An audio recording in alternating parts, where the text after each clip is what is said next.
Assalamualaikum warahmatullahi wabarakatuh. Saya Sri Rahayu, mahasiswa semester 6 kelas B. Di sini saya akan mempraktekkan cara mengajar kepada siswa SMA kelas 10. Nah, di sini saya akan membawakan materi pembelajaran tentang teks anekdot. Nah, langsung saja kita ke pembelajarannya. Assalamualaikum warahmatullahi wabarakatuh. Waalaikumsalam warahmatullahi wabarakatuh. Gimana kabarnya hari ini anak-anak, baik? Baik, alhamdulillah. Alhamdulillah. Langsung saja ya, ketua kelas tolong dipimpin doa supaya pelajaran hari ini berjalan dengan lancar. Ayo, ketua kelas. Cepat duduk, siap. Sebelum belajar, marilah kita baca doa. Baca doa dalam hati, mulai.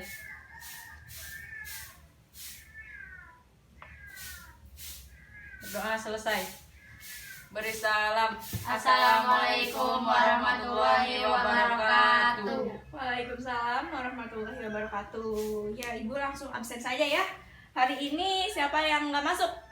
Masuk Hadir semua, semua, Bu. Hadir semua. Oke, Alesa ada?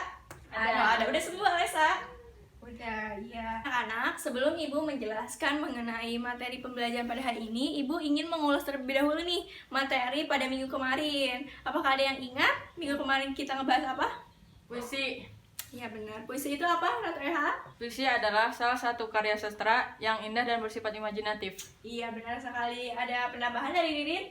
Tidak, Bu. Oh tidak ada, ya udah berarti masih ingat ya pada pembelajaran pada minggu kemarin. Iya, jadi harus diingat, jangan habis belajar tapi dilupakan, jangan ya. Langsung saja materi pembelajaran yang akan Ibu sampaikan pada hari ini yaitu mengenai teks anekdot. Nah, ada yang tahu teks anekdot itu apa? Teks anekdot adalah Ya. cerita singkat yang di dalamnya mengandung unsur lucu dan mempunyai maksud untuk melakukan kritikan. Iya, benar sekali, tepuk tangan buat Ratu Eha. Ya benar ya, pada dasarnya teks anekdot itu adalah suatu cerita singkat yang di dalamnya itu terdiri dari unsur humor, lucu, dan mempunyai suatu tujuan yang mengkritik. Kepada siapa sih mengkritiknya? Yaitu kepada suatu lembaga atau tokoh figur yang terkenal, kayak gitu. Nah, dari tadi pengertian teks anekdot, apakah ada yang ingin ditanyakan? Tidak. Tidak ya, sudah cukup. Nah, teks anekdot tadi kan sudah dijelaskan. Sekarang kita ke cara menganalisis teks anekdot itu kayak gimana sih? Nah, pada minggu ini Ibu akan menjelaskan gimana sih menganalisis dari aspek mengkritisi teks anekdot dari makna tersiratnya itu. Nah, ada yang tahu maksud dari mengkritisi teks anekdot dari makna tersirat itu apa? Tahu? Gak tahu.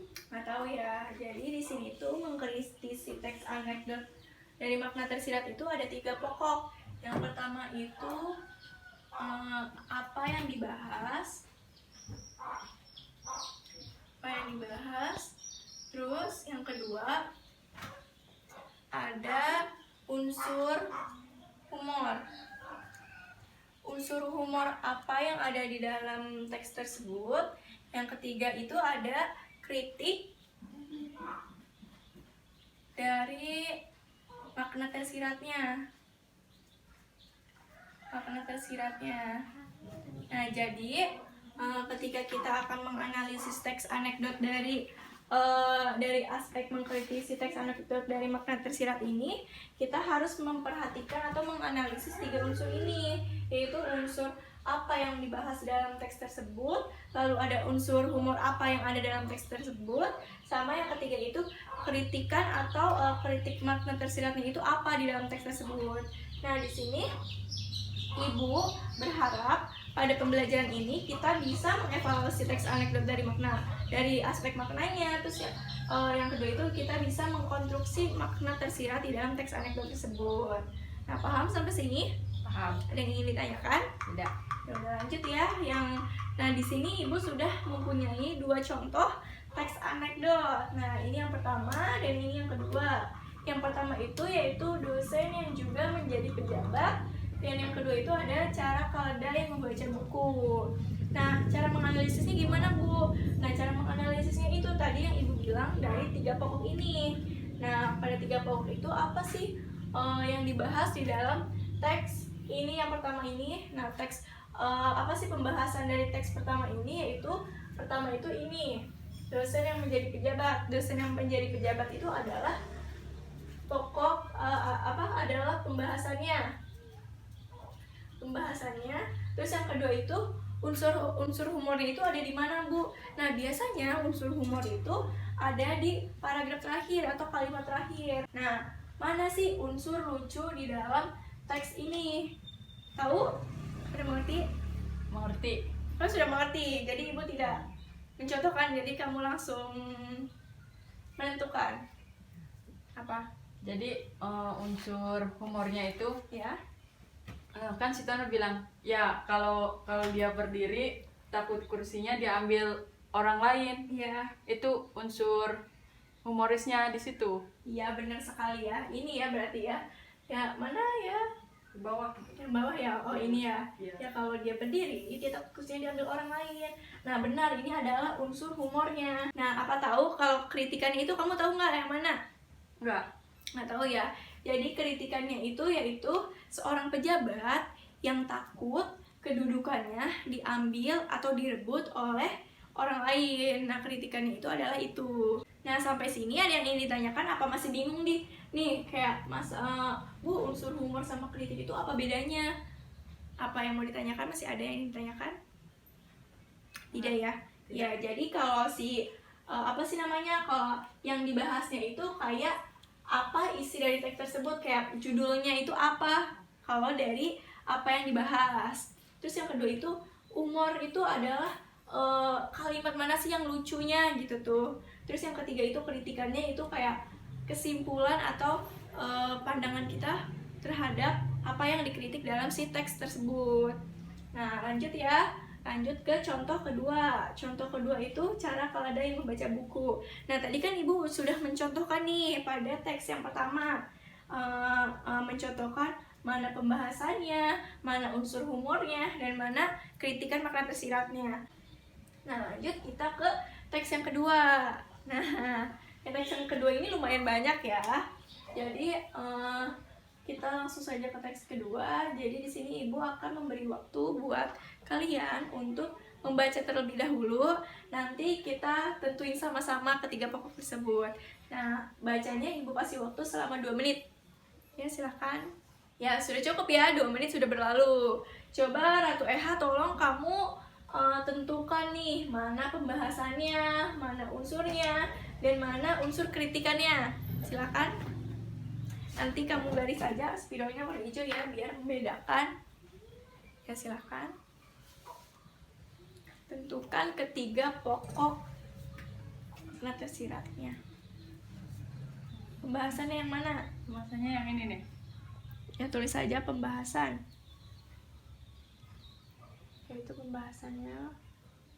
Lalu unsur humornya. Unsur humornya yang ini nih. Ini dari sini, Ya. di sini.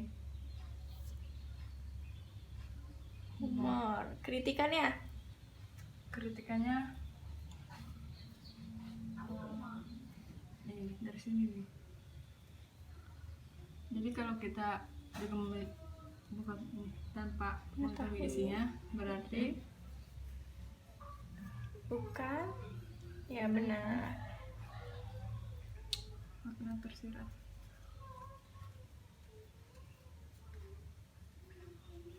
Ya, benar sekali. Tepuk tangan buat Ratu Eha. Iya. Ya, benar sekali ya. Bisa dilihat bahwa di sini pembahasannya dari contoh kedua itu ada cara keledai membaca buku. Nah, apa sih humornya? Humornya itu yaitu si keledai menatap buku itu, kemudian sangat ajaib. Tak lama kemudian si keledai mulai membuka buku-buku itu dengan lidahnya terus-menerus, terus lembar demi lembar hingga halaman terakhir. Setelah itu, si keledai menatap Nasruddin seolah berkata ia telah membaca seluruh buku itu.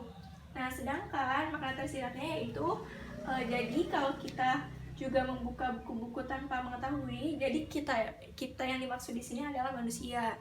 Jadi jika manusia membaca buku hanya kayak sekilas tanpa membaca, itu sama aja sama dengan keledai. Kayak gitu makna tersirat di dalam teks yang kedua ini. Nah, contoh yang ketiga, ibu mempunyai video nih. Ibu akan tayangkan ya videonya. Tolong kamu simak. Nah, dari penampilan video tersebut, apakah sudah jelas? Sudah. Udah dapat. Apa aja pembahasannya, unsur humornya, sama kritiknya udah dapat. Nah, apa tadi pada penampilan video tadi? Manakah pembahasannya? Apa pembahasannya? Sogok menyogok. Ya benar. Terus unsur humornya ada terletak di mana tadi? Itu punya uang 200 dikasih ke polisi. Ya, itu humornya itu. Ya. Terus lalu kritiknya dari makna tersiratnya itu apa yang ingin disampaikan oleh video tersebut? Jadi sebagai anak bangsa kita jangan sogok menyogok kepada polisi. Ya, udah. Ya, kurang lebih begitu ya. Tepuk tangan buat Ratu Eha. Ya, jadi benar tadi yang intinya itu tadi makna tersirat dari video tersebut adalah dia itu lebih mengkritik ke polisi, lebih tepatnya ya. Oke. Nah, tadi kan Ibu sudah melampirkan atau menunjukkan atau memperlihatkan teks anekdot 3 contoh tadi ya. Nah, dari 3 contoh tadi sudah cukup jelas ya. Ya. Nah, jadi apa sih? Ibu ulas lagi nih ya. Jadi apa sih maksud dari teks anekdot ini dari ketiga contoh tersebut? Apa? Jadi teks anekdot itu cerita singkat yang di dalamnya mengandung unsur lucu dan mempunyai maksud untuk melakukan kritikan. Ya, benar sekali. Nah, teks anekdot itu kayak gitu ya.